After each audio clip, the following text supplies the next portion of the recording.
Hi, welcome to my channel, Living My Best Life with Lisa Marie. I'm so glad you're here. Now let's get crafting.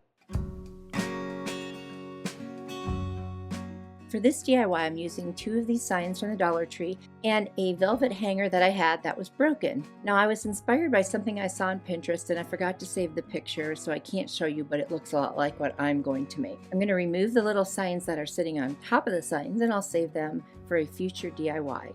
One thing I would like to say, do you see that mess? Do not ever get these boxes with the glitter and plan to remove it. It is horrible. Oh my gosh, I'm only going to show you a teeny bit because it took like at least a half an hour, at least. I'm never going to do that again. Anyway, after I cleaned up the mess, I'm going to snip the other part of the hanger off so that I have two even pieces. And these are going to end up looking like iron kind of brackets. I guess that's the right word. And I'm using my little tin snips there. I love those. I'll put a link in the description in case you're interested. They cut so well. Oh my gosh. I mean, you don't even have to squeeze that hard. So now that these boxes have recovered from the glitter, I'm going to paint them in my truffle chalk paint by Waverly. And I'm going to paint the outside, the entire outside, and the entire inside. Just one solid good coat. Now these are made out of like almost cardboard, so it absorbs the paint really well and you don't need to do multiple coats at all.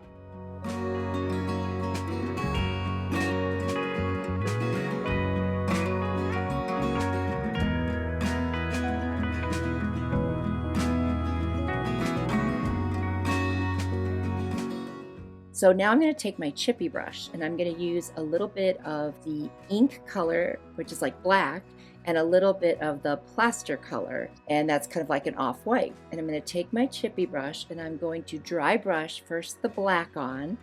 So dry brushing, you put a little bit on your brush, wipe most of it off, and then lightly drag it across the surface. And then after I do that, I'm going to grab a little bit of the white, or the plaster I should say, and dry brush that as well. And what I'm trying to do is make this look like it was wood.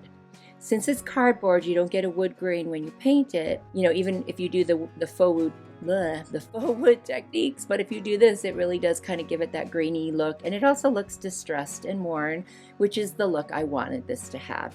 So hopefully, you know, this being a bit of a rustic type of a DIY, this accomplishes that. I'm really happy with how this part turned out. Let me know what you think.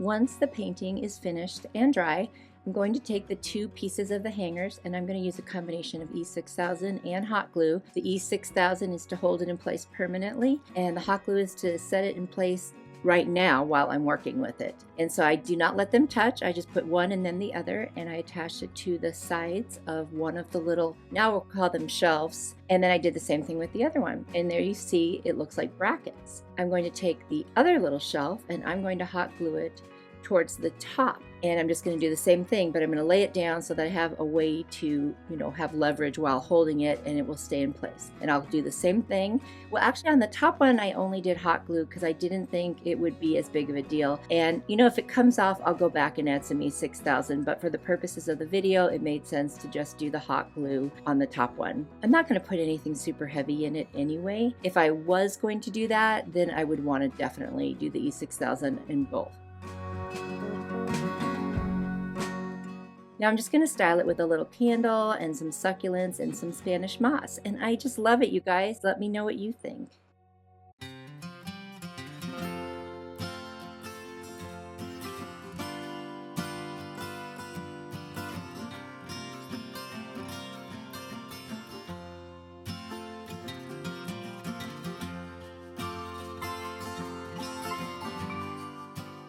Today's video is a collaboration with Kathy Jo DIYs. Kathy Jo is about the sweetest person you will ever meet, and she is very talented. I love her DIYs. Her channel link and her video for this collaboration, the link will be down in my description box.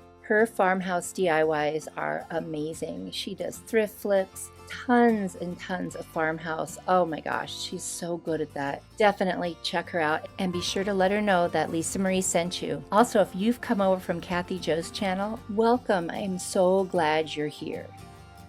I hope you'll consider joining me on YouTube by hitting the red subscribe button and then turning on the notification bell so you always know when I have a new video coming up. I do all kinds of DIYs in different styles. There's something for everyone.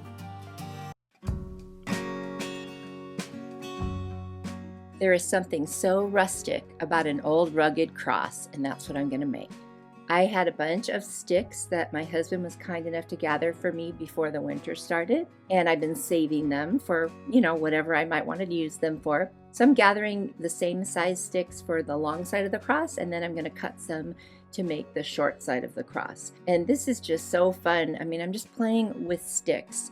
They're free. They came from outside. So now I'm going to use my tin snips and just try to cut off any knobs that are, distracting, just, trying to get the pieces to a similar size. I'm not going for like an exact. I don't mind if some of the pieces stick out a little bit because this is rustic and it's rugged. And I just love the whole concept of this.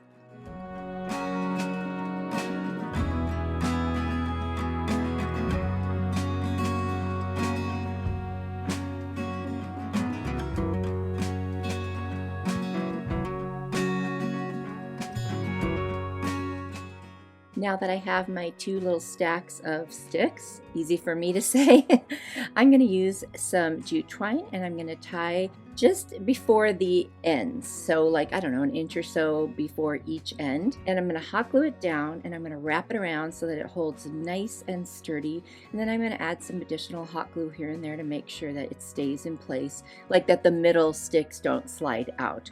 I'm going to do this on each end of the two stacks. So that's 4 different spots that I'm going to do this. And it just adds to the farmhouse rustic look of it. And it's just, I love it, you guys. I really do. I mean, talk about a cost-effective DIY, but it's beautiful. It's just so natural and beautiful. And I cannot wait for this to be up in my house. I'm super excited.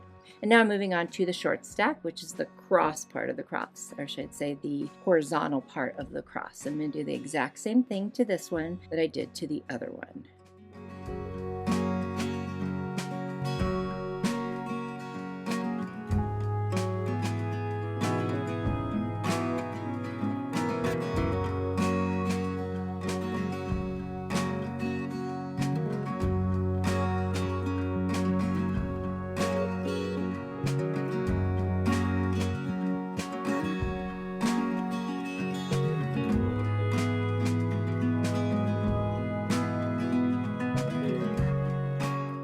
Now it's time to assemble my cross, and the way I'm going to do that is using that same twine. And I don't think I said it earlier, but this twine is from Walmart.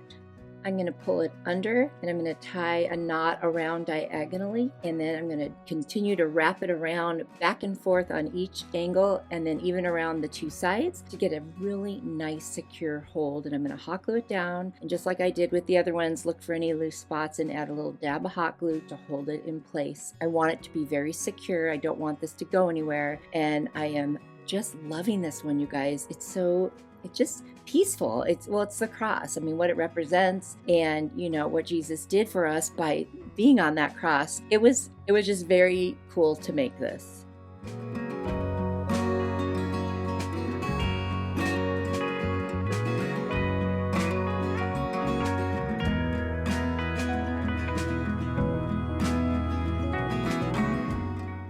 I have this gorgeous burlap ribbon with lace over the middle from Dollar Tree, and I'm going to wrap it from around the back of the tall side of the cross and then over the top of the horizontal pieces, kind of like a shroud. I mean, maybe you've seen people wrap things around a cross like this before, but I just thought it was just the perfect touch. It kept it farmhouse rustic, and it just, I don't know, you guys, I really love this one. I don't know what else to say. Let me know what you think. I'm just so excited. I know my husband's going to want it. I just know I'm never going to see it again. Well, I shouldn't say that. He'll put it in his office, and that's where I'll see it again.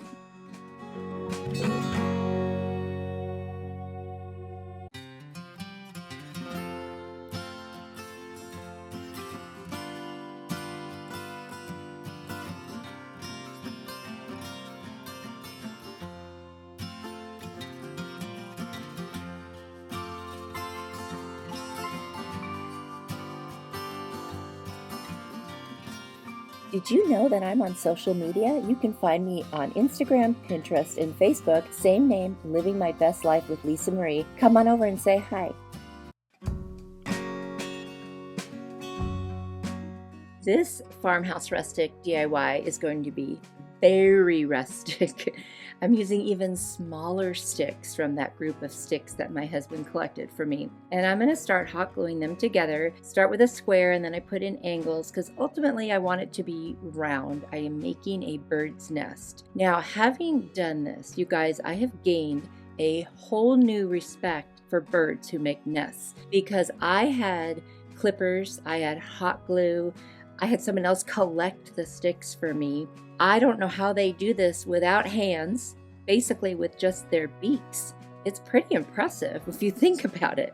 I'm adding some Spanish moss to the bottom, so that's going to be the very base of the little nest. And then I'm going to build up the sides again with more sticks. And then I'll build out from here so that it gets a little wider. So I wanted, like a nest, the center to be smaller. And then as you get to the edges, it gets wider. And I'm going to continue to add the sticks till I get it to the size that I want. I'm going to continue hot gluing the moss on until I think it looks just like a bird's nest.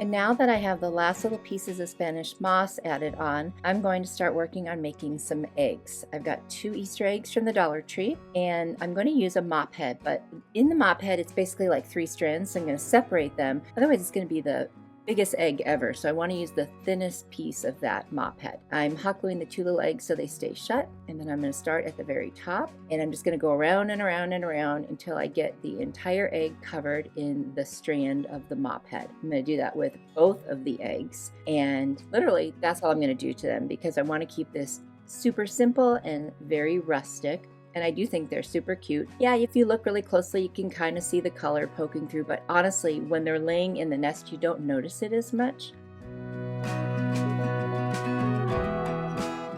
And there they are. I'm going to make a little bow now. I'm taking this cute little blue polka dotted bow from Walmart, and I'm also going to take that really thin jute twine, and I'm going to double it up, and I'm just going to tie it around, wrap it around my finger, tie the middle, and then cut the ends, and then I'm going to make a little tail and hot glue the tail to it.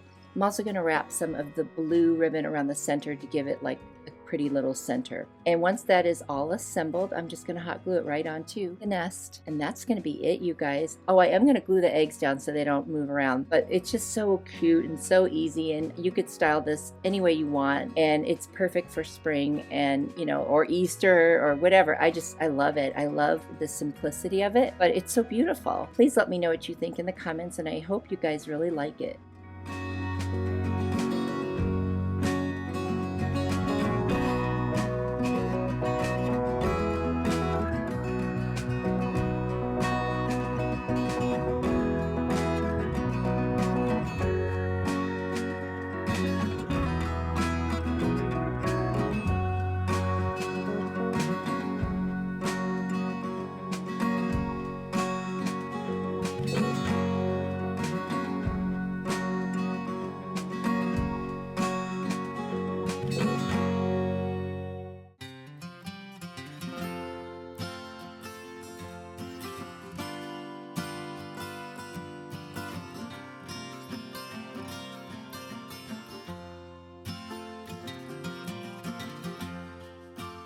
And here is one last look at all 3 of my DIYs from today. I really enjoyed creating these rustic farmhouse projects. They really are fun and they're neutral, so they'll fit in any decor. And really, it was neat to use little pieces from nature. It was really cool, and it also was super cost effective. I really hope you guys like them too. And don't forget to visit Kathy Jo DIYs. All of her links will be down in my description box. You will love her. Thank you so much for watching. I will hope to see you in my next video, and please remember that you are a blessing to me.